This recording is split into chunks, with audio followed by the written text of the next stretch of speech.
Hi hello. ഇന്ന് രാവിലേക്ക് വേണ്ടിയിട്ട് ഇഡ്ഡലിക്കാണ് അരച്ച് വെച്ചിട്ടുള്ളത്.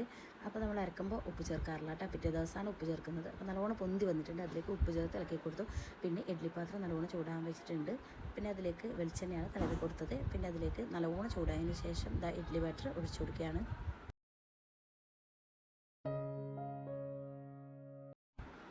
പിന്നെ ഇഡ്ഡലിക്ക് വേണ്ടിയിട്ട് കറിയായിട്ട് ചമ്മന്തിയാണ് അരച്ചെടുക്കുന്നത്. ഒരു സവാളയും 2 പച്ചമുളകും 2 വെളുത്തുള്ളി ഇലയും കൂടെ എടുത്തിട്ടുണ്ട്. പിന്നെ അതിലേക്ക് തേങ്ങയും ഉപ്പും വെള്ളവും ചേർത്ത് നന്നായിട്ടൊന്ന് അരച്ചെടുക്കാം.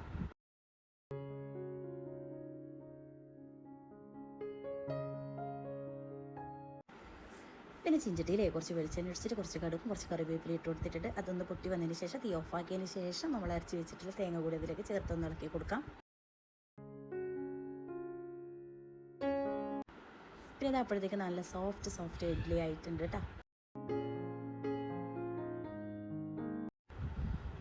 പിന്നെ ഇതാ കുറച്ച് ഇഡ്ഡലിയും കൂടി ചുട്ടു, പിന്നെ കുറച്ച് ദോശയും ചുട്ടെടുക്കുന്നുണ്ട്.